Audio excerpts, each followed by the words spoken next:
ಶ್ರೀ ಗುರುಭ್ಯೋ ನಮಃ.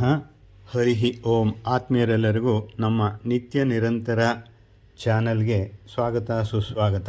ದಯವಿಟ್ಟು ಚಂದಾದಾರರಾಗಿ ಇತರರನ್ನು ಚಂದಾದಾರರನ್ನಾಗಿಸಿ ಬೆಲ್ ಐಕಾನ್ ಒತ್ತಿದರೆ ತಮಗೆ ಮುಂದೆ ಬರುವ ಸಂಚಿಕೆಗಳು ತಮಗೆ ವಿವರವಾಗಿ ದೊರಕುತ್ತದೆ. ಈ ವಿಷಯಗಳನ್ನು ಇಷ್ಟವಾದಲ್ಲಿ ಇತರರನ್ನೇ ಹಂಚಿಕೊಳ್ಳಲೂಬಹುದು.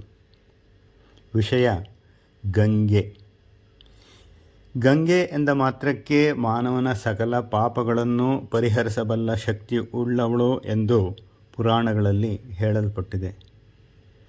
ದೇವಗಂಗೆ ಎಂದು ಪ್ರಸಿದ್ಧವಾದ ಗಂಗೆಯ ಉತ್ಪತ್ತಿಯ ಮೂಲ ದಶಾವತಾರದಲ್ಲಿನ ವಾಮನ ಅವತಾರದಲ್ಲಿದೆ.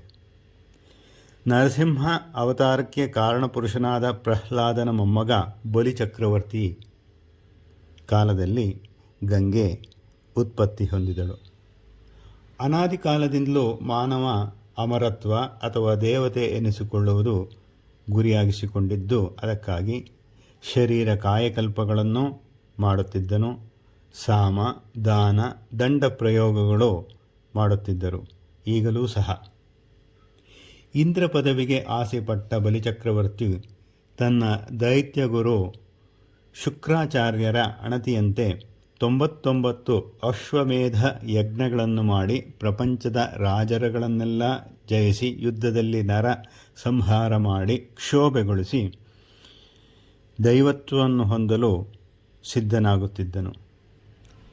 ಈತನ ನರಹಂತಕ ಕಾರ್ಯಗಳಿಂದ ವಿಚಲಿತರಾದ ದೇವತೆಗಳು ಶಾಂತಿಗಾಗಿ ವಿಷ್ಣುವಿನ ಮೊರೆ ಹೋಗುತ್ತಾರೆ. ತನ್ನ ಯಜ್ಞದಲ್ಲಿ ದೀಕ್ಷಾಬದ್ಧನಾಗಿದ್ದ ಬಲಿಯನ್ನು ಹೊಡಿಸಲು ಇದೇ ಸುಸಮಯವೆಂದು ತಿಳಿದು ವಿಷ್ಣುವು ಈತನು ಇಂದ್ರ ಪದವಿಯನ್ನು ಹೊಂದಿದರೆ ಲೋಕಕಂಟಕನಾಗುತ್ತಾನಲ್ಲದೆ ಮತ್ತೇನೂ ಇಲ್ಲವೆಂದು ಬಾಲ ಬ್ರಾಹ್ಮಣ ವೇಷಧಾರಿಯಾದ ವಾಮನನಾಗಿ ಆತನ ಯಜ್ಞ ಮಂಟಪದಲ್ಲಿ ಕಾಣಿಸಿಕೊಂಡನು. ಬ್ರಾಹ್ಮಣನ ಕಂಡು ಬಲಿಚಕ್ರವರ್ತಿಯು ಆತನಿಗೆ ಅರ್ಘ್ಯ ಪಾದ್ಯಾದಿಗಳನ್ನು ನೀಡಿ ಸತ್ಕರಿಸಿದನು. ಇಡೀ ಪ್ರಪಂಚವೇ ಬಲಿಚಕ್ರವರ್ತಿಯ ಅಧೀನದಲ್ಲಿರುವುದರಿಂದ ಬ್ರಾಹ್ಮಣನಾದ ನಾನು ಯಾರ ಅಧೀನದಲ್ಲೂ ಒಳಪಡಲು ಇಷ್ಟಪಡುವುದಿಲ್ಲ. ಅದಕ್ಕಾಗಿ 3 ಹೆಜ್ಜೆಗಳನ್ನು ದಾನ ಮಾಡು, ಅದರಿಂದಲೇ ನಾನು ಸಂತುಷ್ಟನಾಗುತ್ತೇನೆಂದು ಬಲಿಚಕ್ರವರ್ತಿಯಲ್ಲಿ ವಾಮನ ಕೇಳಿದಾಗ, ಅಲ್ಲೇ ಇದ್ದ ದೈತ್ಯರುಗಳು ವಿಷ್ಣು ಮಾಯೆಯನ್ನು ಅರಿತು ಬಲಿಚಕ್ರವರ್ತಿಯನ್ನು ದಾನ ನೀಡುವುದರಿಂದ ಹಿಂದೆ ತೆರೆಯಲು ತಿಳಿಸುತ್ತಾರೆ. ಬಲಿಚಕ್ರವರ್ತಿಯಾದರೂ ಬಂದಿರುವವನು ಶ್ರೀಮನ್ನಾರಾಯಣನೇ ಆಗಿದ್ದರೆ ನನ್ನ ಜನ್ಮವು ಸಾರ್ಥಕ ಹೊಂದುತ್ತದೆ. ಹಿಂದೆ ನಮ್ಮ ತಾತ ನಾರಾಯಣನನ್ನು ಕಂಡು ಜನ್ಮ ಪಾವನಗೊಳಿಸಿಕೊಂಡಿದ್ದನು, ಅದರಂತೆ ನಾನೂ ಸಹ ಎಂದು ತಿಳಿದು ಆತನು ದಾನ ನೀಡಲು ತನ್ನ ಕಮಂಡಲವನ್ನು ತೆಗೆದುಕೊಳ್ಳುತ್ತಾನೆ. ಆ ಕಮಂಡಲದಲ್ಲಿ ದೈತ್ಯಗುರು ಅಡಗಿಕೊಂಡು ತನ್ನ ಕಣ್ಣುಗಳನ್ನು ಕಳೆದುಕೊಂಡಿದ್ದು ಇತಿಹಾಸ. ವಾಮನನು ಬಲಿ ಚಕ್ರವರ್ತಿ ನೀಡಿದ 3 ಹೆಜ್ಜೆಗಳಲ್ಲಿ ಮೊದಲ ಹೆಜ್ಜೆಗಳಿಂದ ಪ್ರಪಂಚವನ್ನೆಲ್ಲ ವ್ಯಾಪಿಸಿ 2ನೇ ಹೆಜ್ಜೆಯನ್ನು ಊರ್ಧ್ವಲೋಕದಲ್ಲೂ ಆಳಿದನು. ಆಗ ಬ್ರಹ್ಮನು ನಾರಾಯಣನಲ್ಲಿನ ಕಾಲಿನಲ್ಲಿನ ಶಂಖಚಕ್ರಾದಿಗಳ ಶುಭ ಚಿಹ್ನೆಗಳನ್ನು ಕಂಡು ಈತನು ನನ್ನ ಜನಕನಾದ ವಿಷ್ಣುವೇ ಎಂದು ತಿಳಿದು ತನ್ನ ಕಮಂಡಲಿನಲ್ಲಿ ಇದ್ದ ನೀರಿನಿಂದ ಅಭಿಷೇಕ ಮಾಡಿದನು. ವಿಷ್ಣುವಿನ ಪಾದಸ್ಪರ್ಶದಿಂದ ಅಕ್ಷಯ ಹೊಂದಿದ ಆ ಉದಕವೇ ದೇವಲೋಕದಲ್ಲಿ ಗಂಗೆ ಎಂದು ಪ್ರಸಿದ್ಧವಾಯಿತು. ತದನಂತರ ಭಗೀರಥನು ದೀರ್ಘ ಪ್ರಯತ್ನ ಮಾಡಿ ಗಂಗೆಯನ್ನು ಭೂಲೋಕಕ್ಕೆ ಇಳಿಸಿದ್ದು ಗೊತ್ತಿರುವ ವಿಷಯವೇ ಆಗಿದೆ.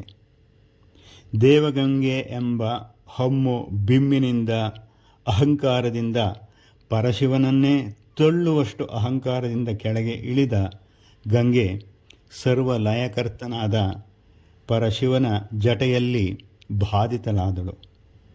ಇಲ್ಲಿ ಬ್ರಹ್ಮ ವಿಷ್ಣು ಮಹೇಶ್ವರರ ತ್ರಿಮೂರ್ತಿಗಳ ಅವರವರ ಕಾಯಕಗಳ ಬಗ್ಗೆ ಸೂಕ್ಷ್ಮವಾಗಿ ಹೇಳಲ್ಪಟ್ಟಿದೆ. ಬ್ರಹ್ಮನಿಂದ ಉತ್ಪತ್ತಿ ಹೊಂದಿದ ವಿಷ್ಣುಪಾದದಿಂದ ಜನಿಸಿದ ಗಂಗೆ ಶಿವನಲ್ಲಿ ಲಯ ಹೊಂದುವುದು ಎಂದು ತಿಳಿಯಬಹುದು. ಆನಂತರ ಪುನಃ ಭಗೀರಥನ ಪ್ರಯತ್ನದಿಂದ ಮೇರುವಿನಲ್ಲಿ ಇಳಿದ ಗಂಗೆ ಸರ್ವ ಜಗತ್ ಉದ್ಧಾರಕ್ಕಾಗಿ 4 ಕವಲುಗಳಾಗಿ ಹರಿಯುತ್ತಾಳೆ. ಅದರಲ್ಲಿ ಒಂದು ಕವಲಾದ ಅಲಕನಂದ ಭೂಮಿಯಲ್ಲಿ ಹರಿಯುತ್ತದೆ. ಸೀತಾ, ಚಕ್ಷು, ಭದ್ರೆ ಇವು ಉಳಿದ 4 ಕವಲುಗಳು. ಈ ರೀತಿಯಾಗಿ ಗಂಗೆ ಭೂಲೋಕದಲ್ಲಿ ಹರಿದು ಮಾನವನ ಸಂಕುಲಗಳನ್ನು ಉದ್ಧಾರ ಮಾಡುತ್ತಿದ್ದಾಳೆ. ಗಂಗಾ ಸ್ನಾನಂ ತುಂಗಾ ಪಾನಂ ಎಂಬುದು ಬಹು ಪ್ರಸಿದ್ಧವಾದ ನಾಣ್ಣುಡಿ. ಅದರಂತೆ ಕಲಿಕಲಂಕ ವಿನಾಶನ ದಕ್ಷಮಿದಂ ಸಕಲ ಸಿದ್ಧಿಕರಂ ಶುಭದಂ ಶಿವಂ ಜಗತಿ ಪೂಜ್ಯ ಅಭೀಷ್ಟ ಫಲಪ್ರದಂ ಗಂಗಾ ಮೇತದ್ ಉದಿತ ಉತ್ತಮಂ ಎಂಬುದು ಒಂದು ಶ್ಲೋಕ. ನಮಸ್ಕಾರಗಳು. ಶ್ರೀಕಂಠ.